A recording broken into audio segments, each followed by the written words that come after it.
নাটোরে জলাবদ্ধতায় ২০০০ বিঘা জমির ২ ফসল চাষাবাদ বন্ধ ১৫ বছর। নাটোরের গুরুদাসপুরে বামনকোলা ও গাড়িসাপাড়া গ্রামের প্রায় ২০০০ বিঘা জমিতে দীর্ঘ ১৫ বছর যাবৎ জলাবদ্ধতার কারণে ২ ফসল উৎপাদন করতে পারছে না কৃষকরা। বছরে একটি ফসল ইরি আমন চাষ করলেও থাকতে হয় অনিশ্চয়তায়।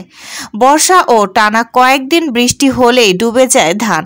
ফসলের মাঠ থেকে জলাবদ্ধতা নিরসনের দাবি নিয়ে নিজেদের ফসল রক্ষার জন্য সোমবার সকালে মানববন্ধন ও বিক্ষোভ সমাবেশ করেছে এলাকাবাসী।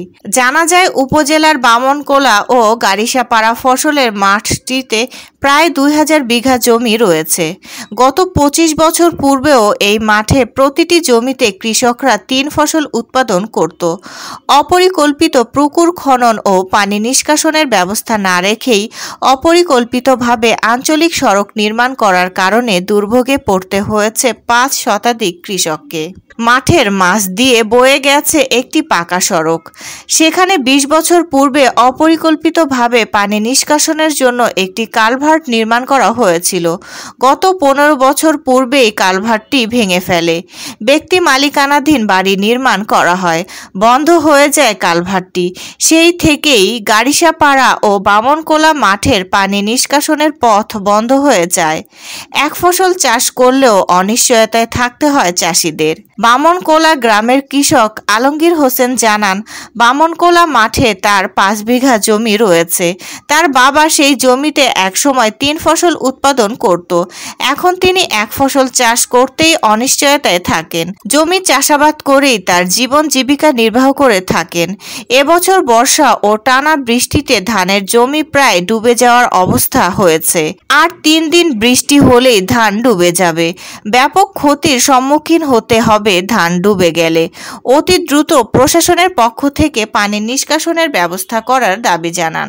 গাড়িসাপাড়া গ্রামের সমাজসেবক মিজানুর রহমান জানান, ২ গ্রামের প্রায় ৫ শতাধিক কৃষকের জমি রয়েছে এই মাঠে। প্রতিটি কৃষক এই মাঠ থেকে ফসল উৎপাদন করে নিজেদের জীবন জীবিকা নির্বাহ করে। দীর্ঘ ১৫ বছর জলাবদ্ধতার কারণে ২টি ফসল উৎপাদন ব্যাহত হচ্ছে। কৃষকদের কথা চিন্তা করে অতি দ্রুত পানি নিষ্কাশন ব্যবস্থা করা দরকার। ইতিপূর্বেও প্রশাসনকে জানিয়ে কোনো কাজ হয়নি বলে দাবি করেন বামনকোলা গ্রামের সাবেক ইউপি সদস্য রফিক হোসেন, আবুল হোসেন, কৃষক আসাদ মোল্লা, লেদু প্রামাণিক সহ আরও অনেকে। মানববন্ধনে শত শত গ্রামবাসী উপস্থিত থেকে জলাবদ্ধতা দ্রুত নিরসনের দাবি তুলে বক্তব্য রাখেন।